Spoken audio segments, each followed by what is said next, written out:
Halo Sobat Magen, selamat datang di Inspirasi.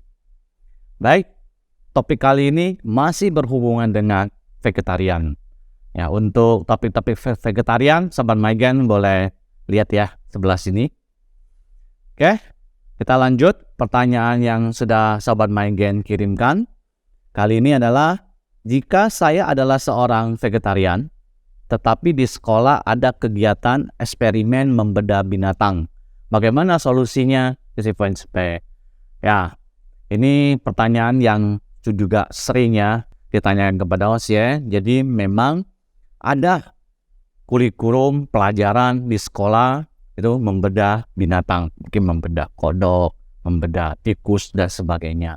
Apalagi mereka yang jurusan kedokteran, ya pasti ada praktek membedahnya, yang membedah hewan apa. Nah, Sobat Magen, pertama kita pahami dulu ya, tujuan kita membedah binatang itu untuk apa? Tujuan kita melakukan eksperimen itu untuk apa? Ya. Kalau misalnya di sekolahan itu kita belajar biologi.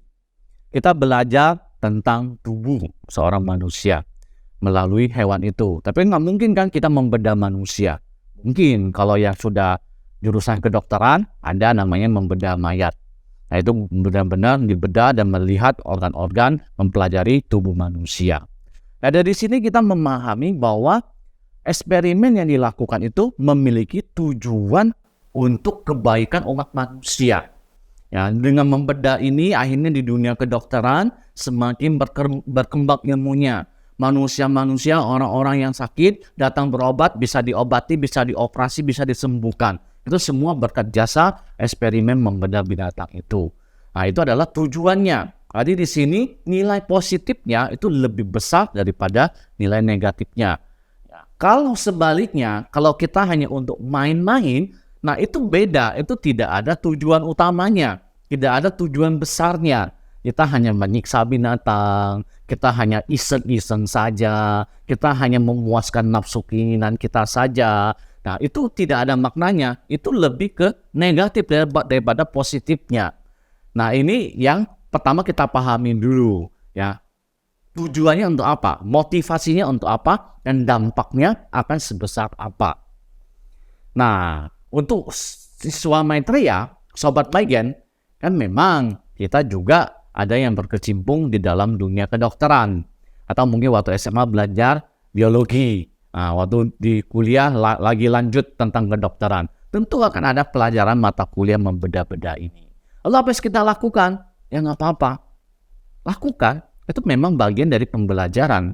Itu adalah hal yang kita lakukan untuk membuat kita semakin maju. Membuat kita semakin mengerti. Supaya nanti ilmu kita yang kita gunakan bisa kita gunakan untuk orang banyak. Kepentingan orang yang lebih banyak. Jadi waktu menghadapi semua ini, tolong Sobat Magen jangan ekstrim. Biasa saja. Oke, nggak apa-apa, ikutin saja. Kalau memang dosennya, gurunya suruh membedah, ya kita bedah saja. Tapi ada hal yang bisa kita lakukan sebelum kita membedah binatang itu. Nah, yang pertama, ya kita berdoa dulu. Kita berdoa kepada Buddha Maitreya.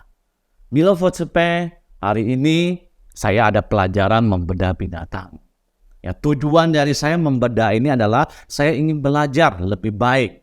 Kalau dari yang kedokteran, saya ingin belajar memahami ya lebih banyak organ-organ yang ada di dalam tubuh, sehingga saya bisa mengobati, nantinya saya bisa mengobati banyak orang. Saya bisa menyelamatkan banyak orang.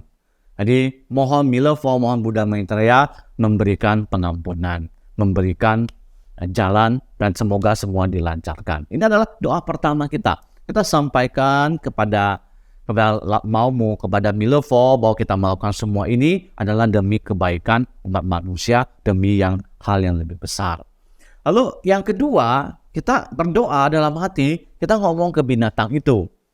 Misalnya si kodok, dok, ya maaf ya, hari ini kamu menjadi eksperimen, badan kamu dibedah. Tujuan saya membedah sini adalah saya untuk belajar, supaya saya bisa semakin baik, semakin pintar di dalam ilmu pengobatan, sehingga bisa menolong banyak orang. Nah, lalu yang ketiga, ya kita memohon kepada Buddha Maitreya, semoga dengan pengorbanan kodok ini Dia mengorbankan jiwanya, dia mengorbankan raganya, ya nyawanya harus mati, badannya harus dibelek. Ya, kita memohon kepada Buddha Maitreya untuk menuntun si kodok ini supaya dengan pengorbanannya ini bisa menghasilkan dana amal kebajikan yang besar bagi umat manusia. Melalui amal kebajikan yang besar ini dalam tuntunan Buddha Maitreya, dalam tuntunan Milevo, dia bisa lahir di alam yang lebih baik. Nah, menurut di dalam Buddhisme, kita tahu alam itu ada banyak tingkatannya. Ada alam yang masih menderita, ada alam yang sudah tidak menderita lagi. Nah, Sobat Maigen, kita datang ke dunia ini salah satu tujuan kecil adalah untuk bisa lahir di alam yang lebih baik, tidak lagi menderita, bisa bebas dari roda samsara. Nah, kita berdoa kepada Buddha Maitreya semoga si kodok ini juga memiliki kesempatan untuk bisa lahir di alam yang lebih baik, tidak lagi dilahirkan ke alam binatang. Mungkin suatu hari, nggak tahu kapan dia bisa lahir ke dunia ini. Siapa tahu dengan pengorbanannya waktu dia menjadi kodok, dia berkesempatan untuk mendapatkan jalan ketuhanan. Dia berkesempatan untuk membantu Milevo dalam dunia satu keluarga. Itu kan adalah kemuliaannya. Dia sama-sama mendapatkan kemuliaan.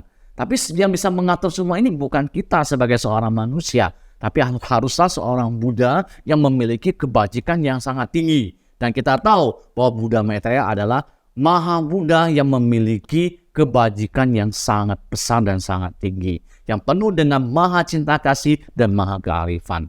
Maka kita meminta bantuan kepada Buddha Maitreya. Milevo, tolong tuntun dia. Tolong tuntun si kodok ini supaya dia bisa lahir di alam yang lebih baik. Semoga jasa pahala dia, amal kebajikan dia di dunia ini dengan dia mengorbankan nyawa dan badannya bisa memberikan manfaat yang besar kepada umat manusia, kepada dunia. Jadi sebelum kita membedah kodok itu, ya kita berdoa dulu dalam hati. Ya, berdoa kepada Milevo yang dari 3 hal itu. Yang pertama, kita berdoa bahwa kita melakukan ini tujuan untuk apa? Kita berdoa kepada si kodoknya, lalu kita berdoa kepada Milevo untuk menuntun kita sehingga semua bisa sama-sama bersukacita. Nah, barulah kita lakukan sesuai dengan yang diminta oleh mungkin dosen kita, guru kita. Tentu ya, Sobat Maigen, jangan meminjam alasan ini. Wah, kan dia mengorbankan nih untuk tujuannya lebih baik. Lalu kita dengan seenaknya mengadakan eksperimen sendiri. Kita membedah sendiri, oh tujuannya gini. Ini di luar konteks itu ya. Yang saya bahas hari ini adalah konteksnya di dalam dunia pendidikan. Di dalam dunia kita belajar, mungkin ada kurikulumnya, ada mata kuliahnya. Kita harus melakukannya. Mau nggak mau, tak bisa dihindari. Karena kalau tidak melakukan, mungkin kita tidak lulus, kita tidak dapat nilai, kita tidak dapat pengetahuannya. Jadi dalam konteks yang untuk belajar, bukan untuk kita iseng-iseng sendiri. Bukan dalam konteks kita mau coba-coba sendiri. Saya juga belajar sendiri kok, saya bedah kodoknya, saya bedah tikusnya. Bukan seperti itu. Kalau di luar dari semua itu, kita tetap tidak melakukan. Karena bagaimanapun, mau eksperimen itu, mau dampak positifnya besar, tetap harus ada yang dikorbankan. Si kodok itu harus mati. Si tikus itu harus mati. Si kelinci itu harus mati. Dan itu harus ada cost yang harus dibayar. Nah, kalau di dalam pelajaran yang dalam konteksnya saya bahas tadi, itu dampaknya besar. Positifnya besar untuk dunia dan umat manusia. Tapi kalau hanya buat kita iseng-iseng, kita belum tentu bisa memberikan dampak yang sebesar itu kepada umat manusia dan belum tentu bisa mendatangkan dampak yang besar bagi dunia. Ya, jadi masih garis bawain sedikit, ini bukan untuk iseng-iseng, konteksnya bukan untuk iseng-iseng, tapi memang dalam dunia pendidikan. Oke? Ya, semoga jawaban dari host ya bisa memberikan inspirasi kepada Sobat Maigen yang menanyakan. Ya, jika masih ada pertanyaan yang masih belum jelas, jangan lupa sampaikan di QR code sebelah sini. Ya, lalu ada pertanyaan lain juga boleh disampaikan, nggak apa-apa. Mari di sini kita bahas bersama, kita belajar bersama. Baik, sampai jumpa di Inspirasi, dapatkan inspirasimu.